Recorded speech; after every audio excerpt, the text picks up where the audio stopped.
You always take things too personally, Mom, Mark said, his voice calm but cold. I smiled, setting my fork down, careful not to let it rattle. Some people call it sensitivity. I call it proof I was awake the whole time. If that line feels familiar, like and share this story and tell me where you're listening from. My name is Evelyn Parker, and I am 66 years old. I live in Burlington, Vermont, in a small brick house near the lake. Mornings carry wood smoke in winter and lilacs in late spring. I taught English for 38 years, so my voice learned patience. I still read aloud to my plants because words steady me. My husband, Thomas, died a decade ago, leaving jazz records and gentle habits. Mark was 28 then, and we became a team of two. We cooked simple dinners, argued kindly about books, and walked the neighborhood at dusk. Some nights he would say, "Tell me the real ending, Mom." I would answer, "The real ending is that love gets another chapter." Those years polished us, even through grief, until time sent him forward. Mark is 38 now, bright and tireless, a real estate broker downtown. He carries 3 phones and an extra battery like a shield. He says, "Every deal is a vote of confidence," and I believe him. Dana, my daughter-in-law, is 34 and quick with solutions. Her mind stacks problems like files and closes them efficiently. She loves my son fiercely, though sometimes efficiency muffles tenderness. When schedules collide, she calls it optimizing the weekend, and I smile. Our granddaughter, Ruby, is 9 and draws stars with secret doors. She leans on my shoulder and whispers, "Grandma, I can hear your thoughts humming." I tell her that is only tea and memory working together. Sundays used to be ours, simple and sweet like a short story. Mark would bring bagels, Dana brought fruit, and Ruby brought questions. We ate slowly and then walked to Oak Park for the swings. I packed tissues, peppermints, and patience, the grandmother's trinity of quiet magic. When work grew heavier, Sundays became flexible, then optional, then aspirational. Dana would text, "Running behind, sending love," and I kept the kettle warm. I do not demand visits because love loses dignity when it begs. I set the table anyway, because hope is a habit you practice. Some evenings I wrapped leftovers and labeled them with dates like footnotes. The refrigerator felt like an archive of earnest intentions and missed moments. Teaching shaped how I love, because listening is the grammar of care. I still notice how people choose verbs when they are afraid. Mark says, "I handle," when I hear, "I am carrying too much." Dana says, "We managed," when she means, "We survived with frayed edges." Ruby says, "I made a small brave," and I celebrate her language. In quiet hours, I grade my days like papers, gently. I circle what needs revision and underline what deserves praise. I write notes to myself in the margins, mostly about mercy. I keep an old index card on my desk that reads, "Begin with respect, end with dignity." That sentence is my North Star when family weather turns. I try to stay useful without turning into furniture. I drive Ruby to choir practice and teach her small recipes. I read proofs for Mark's new marketing pamphlets and fix commas kindly. Dana asks for my apple crisp on holidays and my silence during negotiations. I give both without keeping score, or at least I try. After Thomas died, I promised myself I would never weaponize sacrifice. I would love without ledger lines, even when gratitude ran late. Still, a ledger quietly appears when patterns harden into dismissal. I have learned to fold it closed before resentment writes in ink. I prefer pencils, because hearts sometimes erase and rewrite what they meant. I am not fragile, only faithful, and there is a difference. Faithful people carry questions as carefully as other people carry answers. I believe families are built from repeated small courtesies, not speeches. Hold the door, call back, say the truth softly, show your face. The basics rescue us when fancy ideas fail in daylight. Mark once hugged me and said, "You are my calm." I kept that sentence like a seashell, bringing it to my ear. Lately I hear wind instead of waves, which is also truth. I wish it were different, but wishing is not a plan. I honor what is real, and then I decide who I become next. The night of the remark was supposed to be ordinary, a simple Thursday dinner at Mark's house. Dana had cooked pasta with shrimp, and Ruby was showing me her school project about the solar system. She had drawn the planets with tiny paper rings and glued glitter where the stars should go. I remember thinking how peaceful the kitchen looked, how love still lingered in the small domestic sounds, the dishwasher hum, the clink of forks, the smell of basil and lemon. Then, as conversations do, ours slipped sideways. It began with me asking Mark about Ruby's choir recital. "Will you be able to make it this year?" I asked gently. He didn't look up from his phone. Depends on work, Mom. It's a weekday. Dana tried to smooth the air. We'll see how the schedule goes, she said with a polite smile. I nodded and said, you always had time for things like that when you were young. I meant it as a memory, not a criticism. But he looked up sharply and said, I'm not a kid anymore. You always take things too personally. The room went still.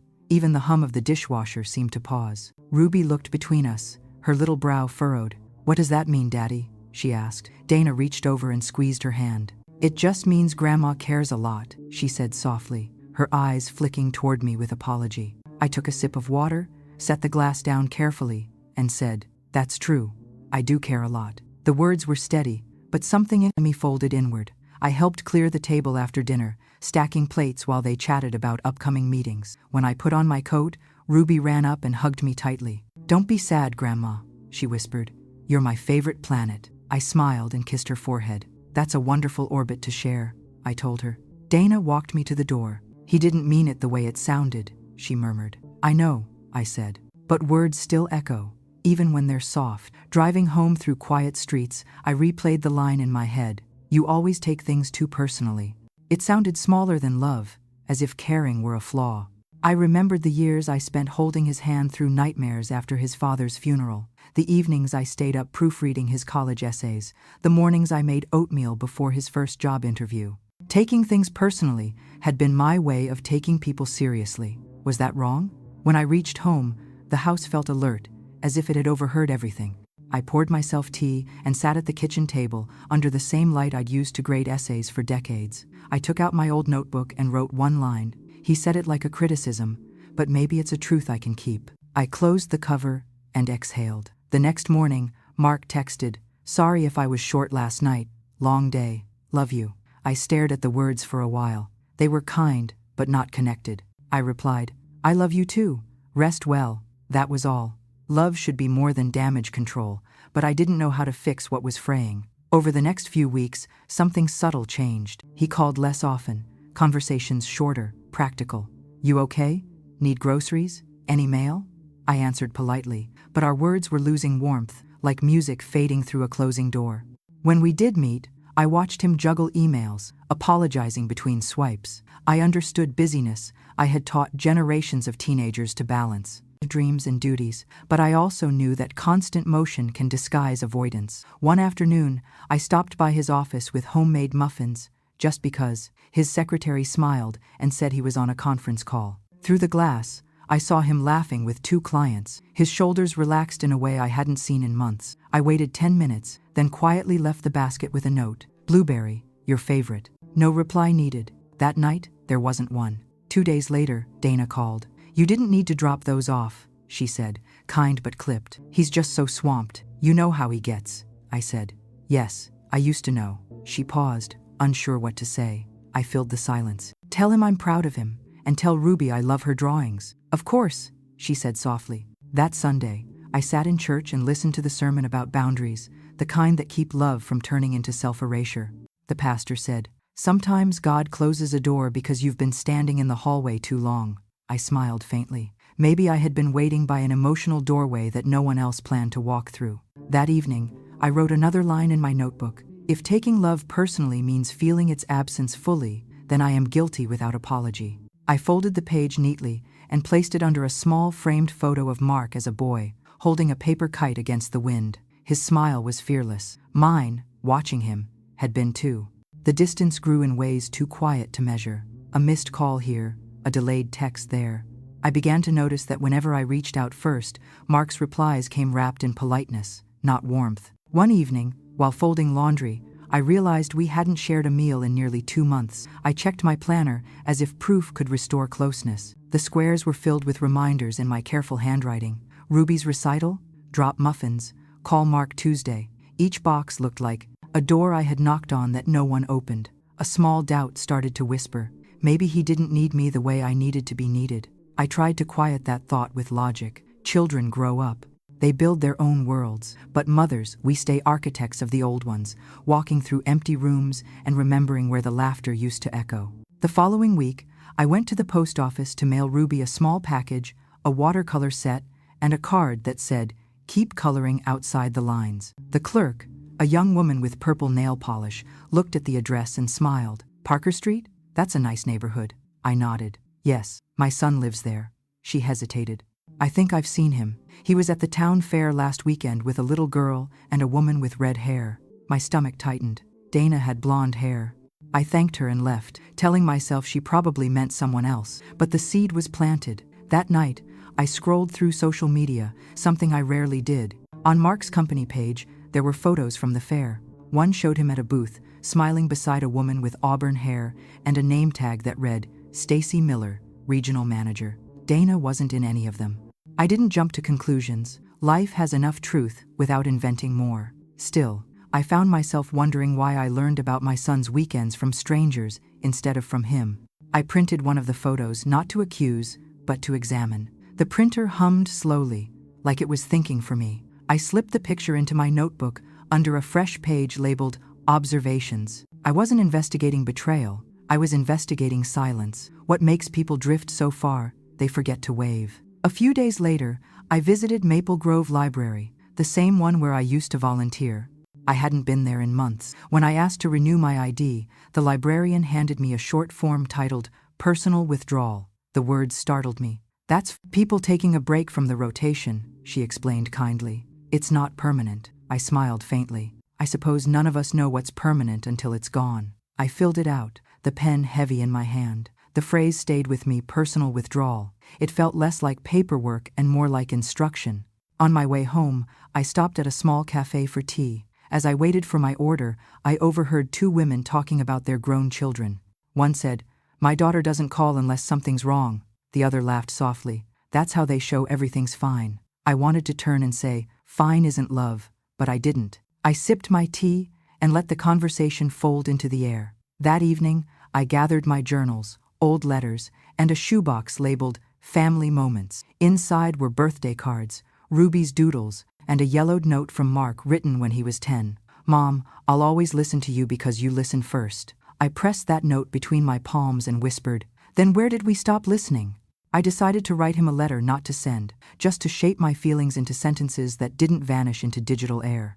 "Dear Mark," I began, "when you told me I take things too personally, you were right, I do. Because I was there when you first learned what personal meant when you cried, and I said your feelings mattered. Maybe I should have warned you that caring doesn't get easier with age, it only grows roots." I placed the letter in the same envelope as the printed photo, not for proof, just for proportion. Life is rarely one villain and one victim. It's a conversation that stops returning your call. A week later, I ran into Marjorie Lang, my old colleague, outside the grocery store. She looked radiant, her hair silver and wild, carrying a basket of lemons. "You've been quiet, Evelyn," she said. "That's not your natural state." I smiled weakly. "Silence has been asking for more time lately," she laughed softly. "Then give it what it wants, but not forever.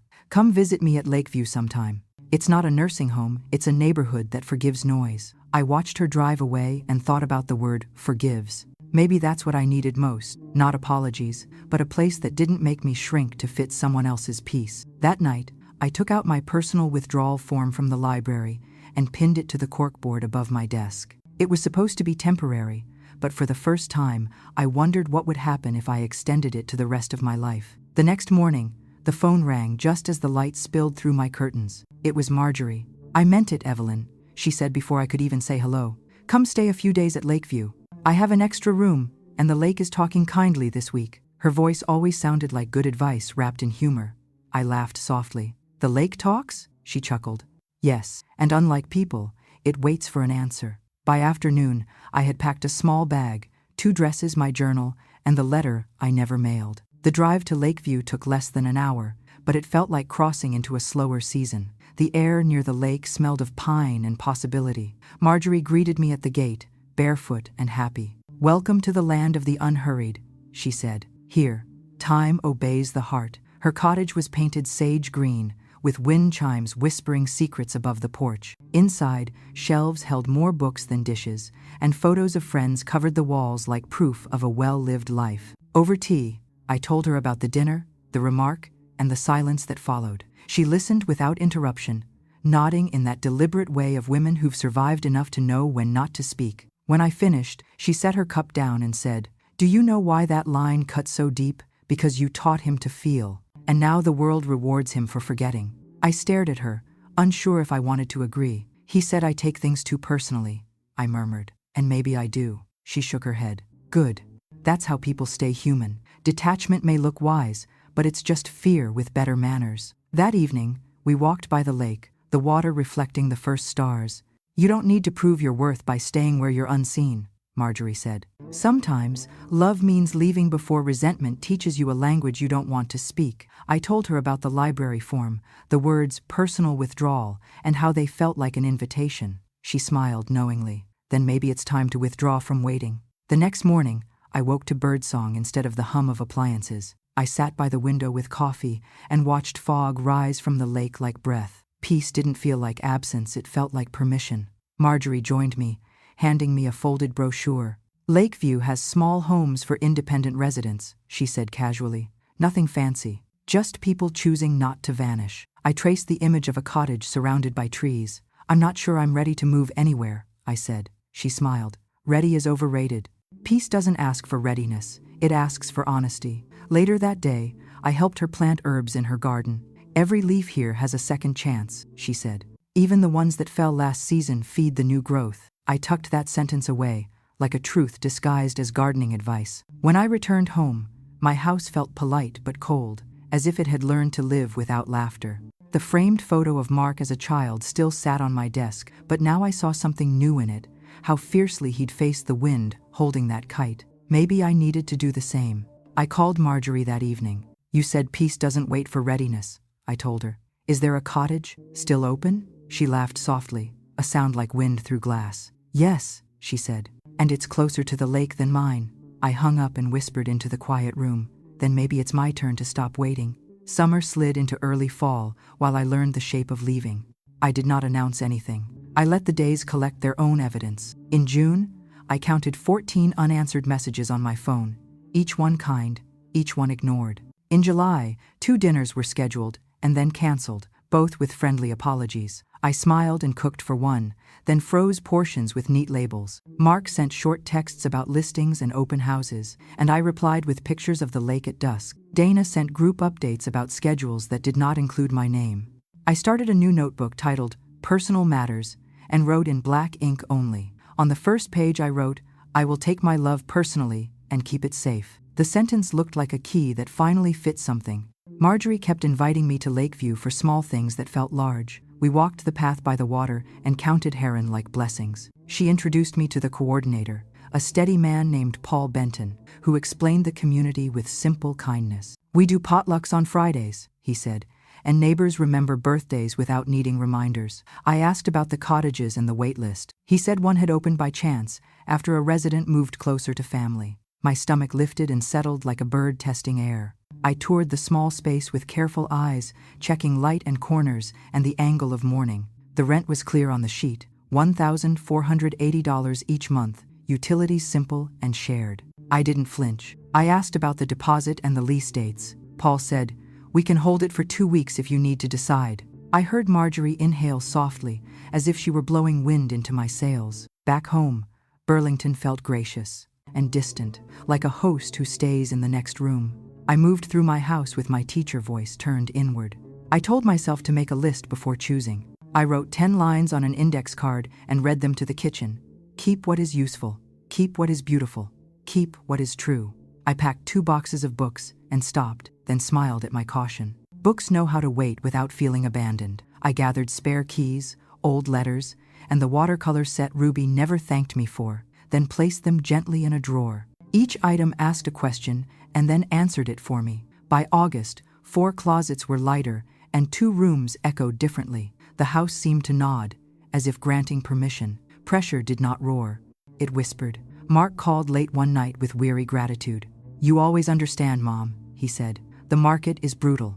I answered with a small truth. Brutal markets do not need more people to please them. He laughed without humor and promised brunch on Sunday. Sunday came and went with a text about an urgent showing. Dana sent a picture of Ruby at a science camp with new friends. I typed, tell her to map the stars for me, then folded my hands and did not wait for a reply. I had started grading the week on different criteria. Did I read today? Did I breathe slowly? Did I speak to myself with respect? The scores improved. The ledger of absence grew dusty. At Lakeview, Paul called with patient timing. "If you would like the cottage," he said, "I can send the lease this afternoon." I closed my eyes and saw the lake in clear weather. "Send it," I said. The document arrived with clean lines and polite clauses. I poured tea and read every word like a teacher who loves her students. The dates felt honest and the terms humane. I signed my name with steady handwriting and mailed the packet with 2 stamps, a small superstition I have kept since widowhood. When I walked back from the mailbox, the sky looked peeled open and kind. The changes gathered speed once I chose. I met with the post office clerk to schedule mail forwarding, starting on the 1st of next month. She asked for my new address, and I gave it without apology. I called Maple Grove Library and asked for a meeting with the director. We sat in her office with the door half open, and I slid a typed page across the desk. "This is my resignation," I said, "from volunteer rotation, effective immediately." She looked startled and then relieved for me. "You have given enough," she said. "Now go where people insist on giving back." I left with a thin ache and a new lightness. The letter felt like a coin placed where it belonged. That page would later become one of my truth props, folded neatly beside the lease. Marjorie arrived with boxes and laughed at my labels. "You name objects the way poets name weather," she said. We packed carefully, speaking in short sentences that lifted weight. Keep, donate, decide later. I called a charity shop for pickup and wrote the date on the calendar in green.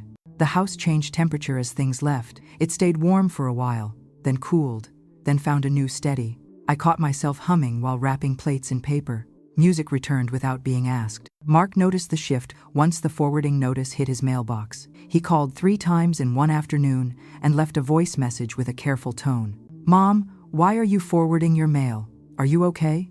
I texted back, "I am good. I am choosing," he replied with a question mark, and then a promise to stop by Saturday. I wrote Saturday on the edge of a box titled Linens and closed the flap with blue tape. Dana texted later that night. "Are you moving? We can help with logistics." I wrote, "Thank you. I will let you know what is needed." I did not explain. Explanations are often small bargains that cost too much. The week before Saturday, I visited Lakeview for the resident orientation. Paul handed me a slim binder and a key on a brass ring. "You move in on the 28th, he said. "The garden plot is optional, but recommended." I said yes to the plot and signed a line about shared spaces. Marjorie squeezed my hand like a signal between teammates. We walked past a bulletin board covered in handwritten notes. Community dinner on Friday. Tool library open on Tuesday. Poetry under the pines at dusk. I stood there longer than I meant to and felt my lungs learn a different pace. Back at home, I pressed my palm to the living room wall and thanked the paint for staying true through winters. I put Thomas's jazz records in a crate marked "Keep at all costs." On top, I placed a small framed photo of my younger self holding infant Mark, both of us staring at the camera as if we had invented tenderness. I told that woman out loud, "We made it this far. We will make it farther." I brewed tea and placed the signed lease beside the resignation letter in a simple folder. The folder waited on the hall table like a quiet witness. I knew the next visit would need proof that was not anger. It would need paper and composure, and one final confirmation that love is allowed to leave the rooms where it is not welcomed as itself. By Friday night, 12 boxes lined the entry like disciplined students. I set out 3 cups and a plate of shortbread, preparing for conversation rather than conflict. I practiced saying simple sentences in the mirror, the way I used to practice new poems with shy students. "I will always love you. I am not staying. I am not punishing anyone. I am choosing what protects my heart." When the kettle clicked off, I felt ready. Not for permission, for the courtesy of being heard. Saturday arrived clear and unhurried. I woke before sunrise, made tea, and opened the windows. The house exhaled softly, as if it had been waiting for this day too. I wore the same blue blouse I had on the first time I brought infant Mark home from the hospital. A small ritual of symmetry felt right. The doorbell rang at 10. Mark stood on the porch, hair tousled, suit jacket folded over his arm. Dana followed, holding a paper bag that smelled of muffins. Their smiles were polite, the kind used for strangers you like but don't quite know. "You look great, Mom," Mark said. "We were a little surprised by your text." I motioned them inside. "Come in. The tea's already waiting." We sat around the kitchen table, the same one where I had taught him to tie his shoes, to tell the truth, to spell the word enough. "You're moving?" Dana asked gently. I nodded. "I am. I opened the folder on the table and slid the signed lease toward them. The words Lakeview Community sat at the top in calm blue font. "This is where I'll be by the end of the month." Mark frowned. "You didn't even tell me you were looking." I met his eyes evenly. "You didn't ask what I was feeling." He sighed. "Mom, you can't just make big decisions like this without discussing them. It's personal," I finished softly.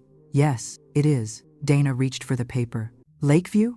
Isn't that the retirement place near the lake?" "Not a retirement place," I corrected. "A community that forgives quiet." Mark leaned back, crossing his arms. "This feels impulsive." I smiled slightly. "No, darling.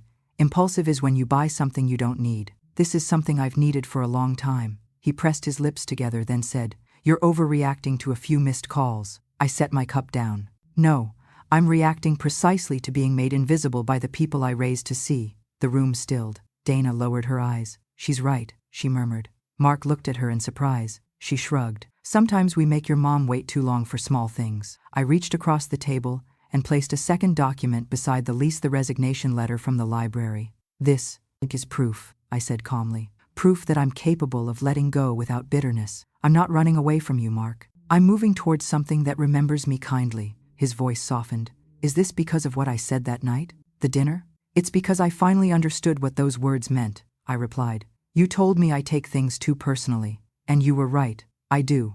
I take love personally. I take silence personally. I take my own peace personally now, too." Dana reached for my hand. "I'm sorry," she said.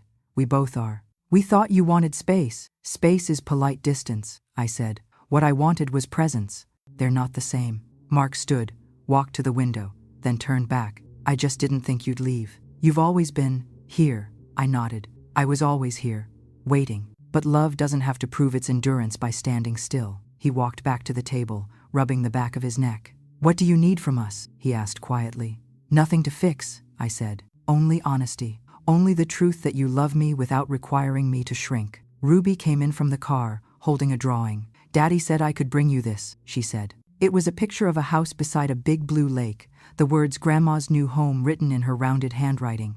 I knelt beside her and kissed her cheek. "You drew my future," I whispered. "You always did have good instincts." She smiled and asked, "Will there be trees?" "Yes," I said, "and room for you to visit." We spent the next hour walking through the rooms. I showed them what I was keeping, the books, the records, the photo albums, and what I was leaving, the heavy curtains, the guest bed, the silence. Dana touched the doorway of Mark's old room. "This house smells like you," she said quietly. "Maybe that's why I can leave it kindly," I answered. In the living room, I turned to Mark. "You once wrote me a note when you were 10, I said. "You promised to always listen to me because I listened first. I'm holding you to that promise now." He blinked, his jaw tight. "I remember," he whispered. "Then listen when I say this isn't a goodbye," I said. "It's a correction of direction." He nodded slowly, emotion settling behind his eyes. "You really mean to go?" "I already have," I said. "I just stayed long enough to tell you gently." Dana wiped at her eyes.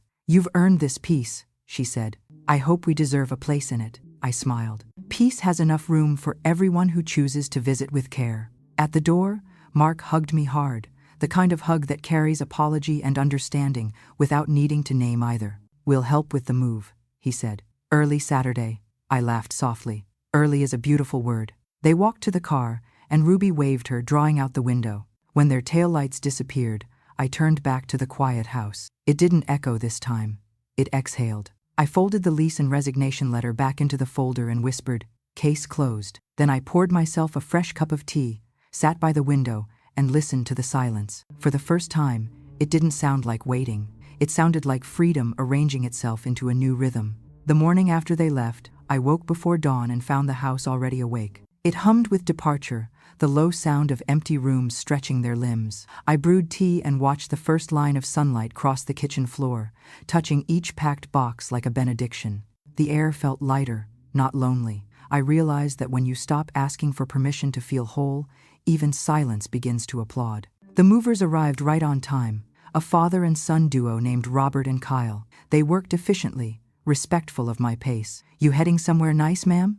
Robert asked, as he lifted the crate marked books. "Somewhere quiet," I said, and he nodded as if he understood that quiet isn't the absence of sound, it's the presence of peace. I taped the last box shut and wrote one final word on its side: beginnings. Marjorie met me at Lakeview that afternoon with her car full of welcome. She brought wildflowers, a pie, and a note taped to the box that read, "Congratulations on your freedom disguised as moving day." The cottage was small, just 4 rooms and a porch that opened toward the lake. The water moved with slow authority, mirroring the sky like it had nothing to prove. I set the kettle on the stove and unpacked the essentials: Thomas's jazz records, a photograph of Ruby, and a stack of books that had already forgiven me for keeping them waiting. That first night, I lay in bed listening to the chorus of crickets and felt something unfamiliar settle in my chest. It wasn't joy exactly, it was steadiness. For the first time in years, I didn't fall asleep, rehearsing conversations or defending feelings. I simply belonged to the quiet. Over the next few weeks, I learned the rhythm of the community. Mornings began with yoga by the lake, followed by shared breakfasts under the pines. People introduced themselves not by what they'd done, but by what they loved. "I'm Martha, and I keep bees." "I'm Leonard, and I grow herbs for tea." When it was my turn, I said, "I'm Evelyn, and I read aloud to plants." No one laughed. Someone even clapped. I started volunteering at the Lakeview Library, smaller than Maple Grove, but with shelves that welcomed fingerprints. I organized story hours for children visiting their grandparents, and Ruby joined once a month. She sat in the front row, holding my hand as I read The Velveteen Rabbit. When I reached the line about love making you real, she whispered, "That's you, Grandma." I smiled, knowing she was right. Mark visited 2 months later. He came alone, hands in his pockets, eyes full of questions. "You've made it beautiful here," he said, stepping inside. "It was already beautiful," I replied. "I just matched it." We sat on the porch overlooking the lake. He took a deep breath and said, "You were right about me. I kept measuring love by convenience." I touched his arm. "You learned it from the world, not from me." He looked away, his jaw tight. "I miss your Sunday dinners." "Then come on a Saturday," I said gently. "Peace doesn't have a schedule." He laughed softly and handed me an envelope. Inside was a letter from Ruby, written in purple crayon. "Grandma, I told Mommy and Daddy that we can love you personally too." I pressed the note to my heart and smiled. "She understands faster than we did," I said. Mark nodded. "She has your heart. Then she'll never apologize for feeling deeply," I said. Before he left, he looked around the small cottage, his expression tender and thoughtful. "You look younger," he said. "Peace is the best skincare," I replied, and we both laughed. He hugged me longer than usual, then whispered, "Thank you for not closing the door on us." I held him close. Love doesn't close doors. It just changes the address. After he drove away, I walked to the water's edge and let the wind comb through my hair. I thought about how easily life confuses silence with distance and distance with indifference, but real love, the kind that survives mistakes, always finds its way back to understanding. I wrote a letter that night, not to Mark, but to myself. You were never too sensitive, only too sincere for people who confuse detachment with strength. Keep taking things personally. It means you are still alive enough to feel. I folded it neatly and slipped it into my notebook under a new heading, Truths to Keep. The next morning, I hosted a reading circle on my porch. 6 women gathered with tea and blankets. We read poems about resilience, and when I finished, one woman said, "You speak like someone who's already forgiven the world." I smiled. "Maybe," I said. "Or maybe I've just learned that forgiveness is how you keep your own voice. If you've ever chosen peace over approval, you know what I felt, then the quiet thrill of not needing to explain your healing." I took another sip of tea, listened to the lake, sigh, and thought, this is what happens when you take your love personally. 6 months later, winter slipped into the edges of Lakeview, soft and silver. The lake froze in thin sheets that caught morning light like glass, and my porch smelled of cinnamon and cedar. I had planted rosemary in a clay pot by the window, and every time I brushed past it, the scent rose like a reminder life still grows when tended gently. My days had shape now. Tuesdays for reading group, Fridays for Marjorie's soup nights, Sundays for letters with Ruby. The world no longer asked me to hurry, it simply asked me to show up. I had become a woman who could listen to her own thoughts without apology. That was a kind of wealth I had never owned before. One afternoon, as I returned from the market, I found a postcard tucked under my door. The handwriting was Mark's. "Mom," it read, "I told Ruby that strength isn't silence, it's staying kind even when you're hurt. I learned that from you. We'll visit next weekend with muffins." The corner of the card smelled faintly of his cologne. I held it for a long moment, smiling through quiet tears. Some lessons, I realized, need time to find their echo. That Saturday, They arrived Mark, Dana, and Ruby, carrying laughter and a thermos of coffee. Ruby ran straight to the lake, her mittens waving in the cold. "Grandma, look, the ice sings when you step near it," she shouted. I watched her breath form clouds in the air, and something inside me melted in response. Dana hugged me tightly, her voice low. "You were right. Peace doesn't wait to be invited. It has to be chosen." I nodded. "So does love." We ate muffins by the fire, the room glowing in golden light. Mark looked around and said softly, "You really made a home here." I smiled. "No, Mark. I just stopped trying to prove I belonged somewhere else." When they left, I walked to the dock and watched their car fade into the trees. The sky was a soft gray, the kind that forgives everything. I whispered, "I took my love personally, and it brought me here." If you've ever been told you care too much, tell me your story in the comments, and don't forget to subscribe to Her Voices. Your voice matters.